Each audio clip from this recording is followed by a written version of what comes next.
স্বার্থপর এই দুনিয়া কেউরে মনে রাখে না, কারো হাতে সময় নাই, কারো হাতে সময় নেই।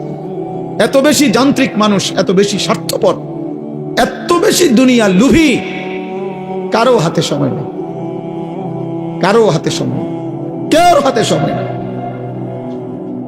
সামনের সিএনজিতে 3 জন মানুষ মনে করেন অ্যাক্সিডেন্টে রক্তে লাশ ভিজা রইছে, কিন্তু কারো হাতে সময় নাই।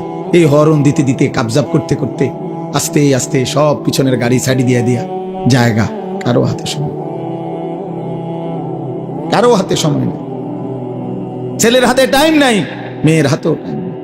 সংসার বড় হইয়া গেছে, জিফুতের পরীক্ষা, বাচ্চা কাচ্চার এই হইছে সেই হইছে।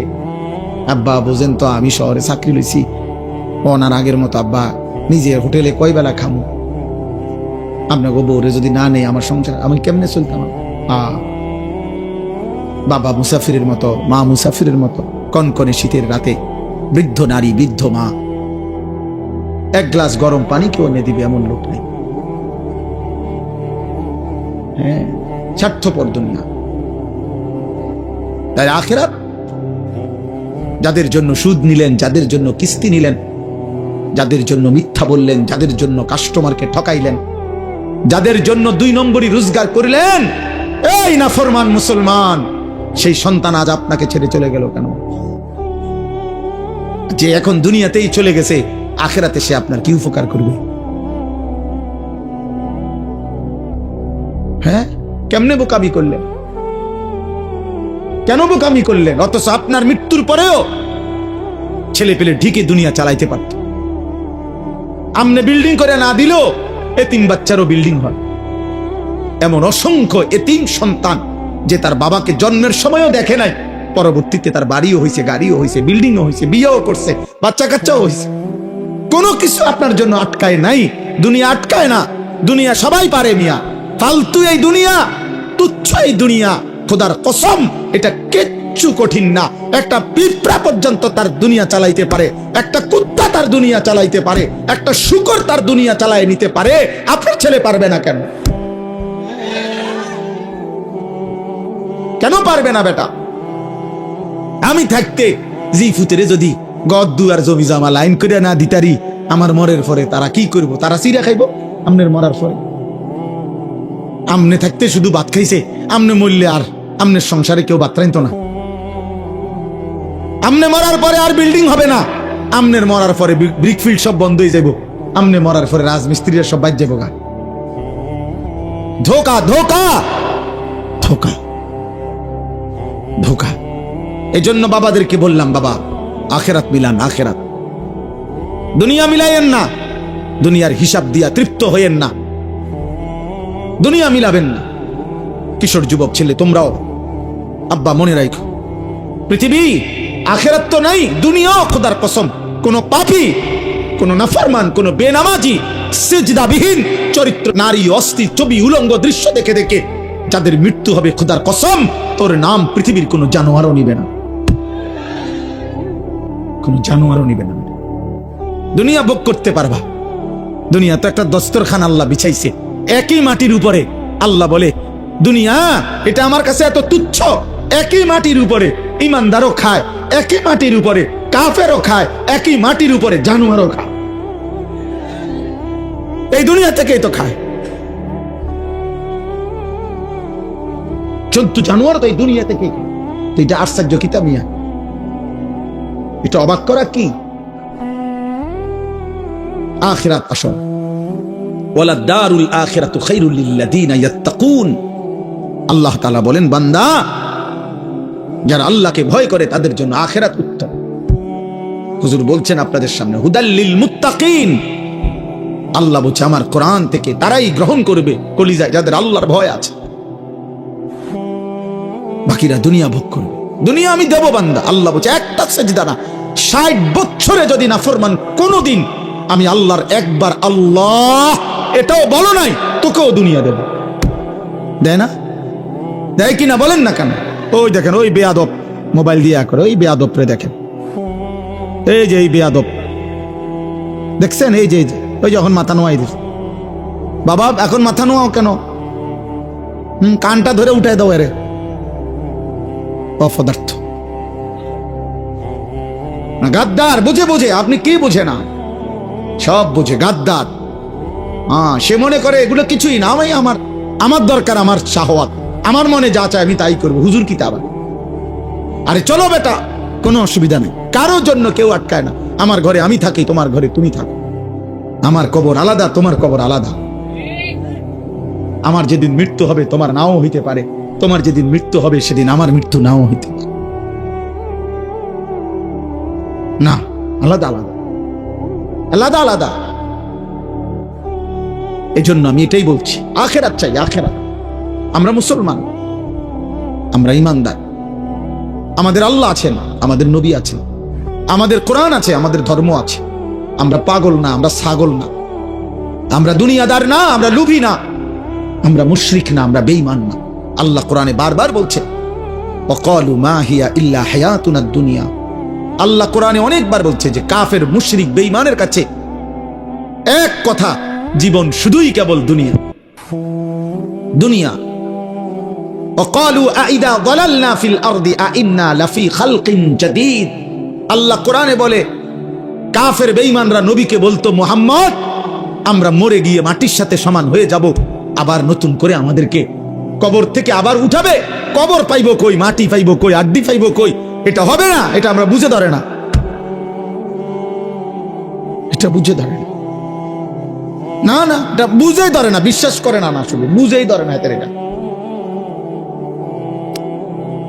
বিশ্বাস করে না হইলে এক কথা, যে বুঝি আমি, তবে আমি বিশ্বাস করি না। হে বুঝেই না, হে মনে করি এটা অযৌক্তিক কথা, অবাস্তব কথা। কোরআন শরীফে আছে ফাকালাল কাফিরুনা হাদা শাইউন আজীব। মক্কার কাফেররা বলতো, মুহাম্মদ, আখিরাতের বিষয় নিয়ে তুমি যেগুলো বলতেছো এই কথাগুলোই আশ্চর্য, এগুলো আশ্চর্য কথা। এগুলো কি কও তুমি? এগুলো কি? কিসের হাসর, কিসের মিজান, কিসের ফুলসেরা? এটি কি কও তুমি? কি কও? আবল তাবল, নাউজুবিল্লাহ। হুজুর বলছেন এখন মুত্তাকির, আল্লাহ ভীরু, জান্নাতি বান্দার প্রথম সিফাত আল্লাযীনা ইউমিনুনা বিল গায়ব। আল্লাহ বুঝে, কবর না দেখে, আখিরাত না দেখে, আল্লাহকে না দেখে, জান্নাত জাহান্নাম না দেখে কলিজা দিয়ে যে বিশ্বাস করে, আল্লাহ বলেন কোরআন তাকে পথ দেখায়, কোরআন তাকে জান্নাতের রাস্তায় নিয়ে যায়। আমি এই জন্য অনুরোধ করলাম, আমার কথা অল্পই, আমি শুধু মনে করাই দিলাম আখিরাত। দুনিয়া বুঝানোর মতো লোকের অভাব নাই বাবা। এখান থেকে আপনি শুধু বলেন, এইখানে এখন দাঁড়াইয়া শুধু বলবেন যে আমি দেবিদ্বার জামু, শহরে দেবিদ্বারে কেমনে জামু, দেখবেন আপনাকে বুদ্ধি দিবার জন্য 1000 লোক পাইবেন। আপনি শুধু জিজ্ঞাসা করবেন আমি ঢাকায় কোন গেলে ভালো হয়, আপনি দেখবেন বুদ্ধি দেওয়ার মতো শত শত লোক পাইবেন। দুনিয়া বুঝাইবার মতো লোকের অভাব নাই, আখিরাত মনে করাইবার মতো লোকের বড় অভাব। আজ যুবক, তোমাদেরকে দুনিয়া, এই মোবাইলওয়ালারা প্রত্যেকেই হাজার হাজার ছবি, নারী, কথা বার্তা, কতভাবে তোমাদেরকে দুনিয়ার স্বপ্ন দেখাইতেছে, রঙিন পৃথিবী চিনাইতেছে, যার ফলে চুল বদলায় ফেলছো, চেহারা বদলায় ফেলছো, আল্লাহর পরিচয় বদলায় ফেলছো, নবীর পরিচয় বদলায় ফেলছো, বাবা মা বংশের রক্তের পরিচয় চেঞ্জ করে ফেলছো। তোমরা একটা ছেলে বলো বাবা, যাদের চুল মুশরিক বেঈমানের মতো, এই ডান দিকে বাম দিকে সামনে বড়, তোমার বাবা কি মুসলমান? মুসলমান হলে তোমার চুল এমন কেন? 365 দিনে, খোদার এক বছরে 2025 সাল, একটি বছর যাদের জীবন থেকে গেল, অথচ একদিনও ফজরের নামাজ পড়লা না, তুমি মুসলমানের বাচ্চা? মুসলমানের বাচ্চা এত বড় নিকৃষ্ট হয়, একদিনও নামাজ পড়বে না? আহা, আফসোস। এত বড় পাষাণ, এত বড় নির্মম, এত বড় বেয়াদব। আহা, মুসলমানের ঘরে ঘুমায় কেন? মা কোথায়, বাবা কোথায়, দাদা কই, দাদি কই, নানা কই, নানি কই, চাচা কই, মামা কই, ফুফা কই? কেউ একটাবার জিজ্ঞাসা করে না, কিরে এই বাচ্চাটা দিয়ে একদিনও ফজরের নামাজ পড়ে না? 16 বছর, হ্যাঁ, ডরে মাতে না, কাপুরুষ। 14 বছরের ফুতের লগে হেবড়া পারে না, কাপুরুষ মিয়া, ডরে মাতে না। না, আসল কথা হইল, উনার হিসাব হইল ডরে মাতে না কি, উনি তারে বলে 18 বছর বয়সের যে কিতা করবি পরিষ্কার ক, পড়লে পড়বি নাকি দোয়ানদারি করবি নাকি বিদেশ যাইবি? বুঝছি তোমার এদিকে হইতো না, আমার টেয়ার দরকার। আপনি এটা মিলাইতেন, কেমনে মিলাইছেন তার লগে? তেজন কইছে বিদেশ যাইবো, আপনি 12 লাখ টাকা কেমনে মিলাইছেন? আপনি একটাবার জিজ্ঞাসা করলেন না যে আমি তোর জন্য টাকা দেবো কেন, তুই তো আমার আল্লাহকে সেজদা দাও না? কই আপনি দি এটা কইলেন না? আপনি 12 লক্ষ টাকা কোত্থেকে আনছেন? 6 লাখ টাকা সুদ নিলেন কেন, কিস্তি নিলেন কেন? এই বাবারা বলেন মিয়া, 12 লক্ষ টাকা 8 লক্ষ টাকা যারা হারাম সুদে কিস্তিতে নিয়া ছেলেকে বিদেশ পাঠাইছেন, অথবা বাজারে দোকান লইয়া দিছেন, অথবা চাকরির ব্যবস্থা করে দিছেন হারাম টাকা দিয়া, হারামের মাধ্যমে, আপনি বলেন এখানে দাঁড়াইয়া, এই ক্যামেরাগুলোর সামনে এখানে দাঁড়াইয়া এখন বলেন হুজুর আমি 3 লাখ টাকা সুদে লইছি, কিস্তিতে লইছি আমার ফুতের লাগা, এই আশায় আল্লাহ যেন আমার জাহান্নাম থেকে মাফ করে, আল্লাহ যেন আমার ফুতের উসিলায় জান্নাত দেয়, এই জন্য এনাই এখন বলেন কেন? তাহলে কেন কেন নিছেন? টাকার লোভে। আমনেও লুবি, আমনের ফুতেও লুবি। সম্পদের লোভে, টাকার লোভে, দুনিয়ার লোভে আপনি বুড়া হইছেন, কিন্তু আখিরাত মনে পড়ে না। বলেন না তো, আপনি এখানে কর দাঁড়াইয়া বলেন, প্রতিবাদ করেন, এখানে আসেন এখন বলেন কেন হারাম নিছেন? গত 30 বছর ধরে ওজনে কম দিছেন কেন? আখিরাতের আশায়। কথা বলেন না কেন? আজকে 10-20 বছর ধরে কিস্তি নিচ্ছেন কেন? আখিরাতের আশায়। তাহলে আপনি বয়স্ক লোক, আপনি আখিরাত বললেন কেন? আপনি ফুলার বাপ, আপনি আখিরাত বললেন কেন?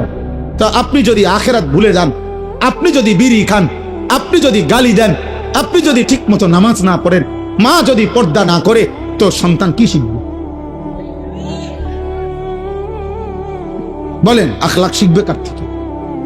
সে তো এটাই বুঝবে উপার্জন এভাবেই করতে হয়, জীবন এভাবেই চলতে হয়।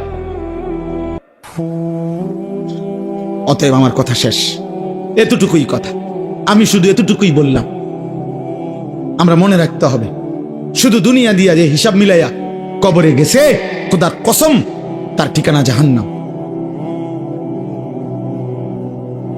শুধু দুনিয়া মিলাইয়া গেলে, শুধু দুনিয়া মিলাইয়া গেছেন, শুধু দুনিয়া মিলাইয়া গেছেন, তার ঠিকানা জাহান্নাম। আখিরাত শুধু 10,000 দান করছেন, মসজিদে 4টা ফ্যান দিয়ে লাইছেন, এতটুকুর মূল্যে জান্নাত না। না না, জান্নাতের মূল্য এই 4টা ফ্যানের দাম 3-4-12,000 টাকা। কি ভাবছেন আখিরাত এতটুকু?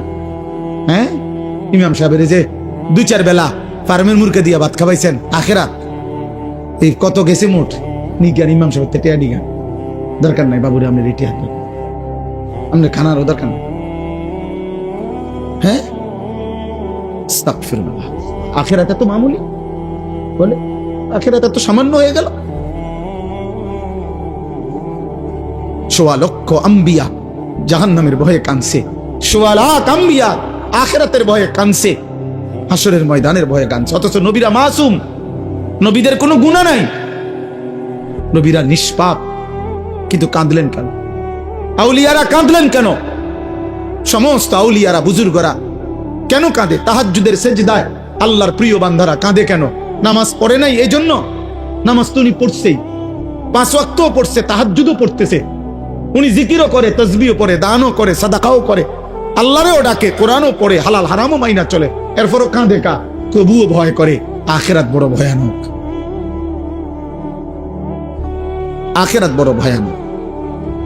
অতএব আমরা প্রত্যেকে ইনশাআল্লাহ, কিশোর ভাই, যুবক ভাই, তোমার কাছে বলে গেলাম, আমরা এটা ইয়াকিনের সাথে বিশ্বাস করি, হেদায়েত, ফয়সালা, পরিবর্তন আমার হাতে না, কোনো বক্তার হাতে না, কোনো নবীর হাতে না, কোনো পীরের হাতে না, কোনো আলেমের হাতে না।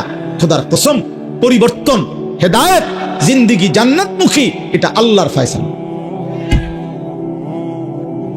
কার ফয়সালা? আমরা শুধু বলে যাই, আমরা শুধু মাইক দুয়ারে দুয়ারে ফেরি করি, আমরা শুধু বলতে থাকি, যেখানে যে দূর সুযোগ পাই আল্লাহর কথা বলতে যাচ্ছি, কিন্তু ফয়সালা কার হাতে? আল্লাহ আমাদেরকে কবুল করে, আল্লাহ তাআলা তৌফিক দান করে।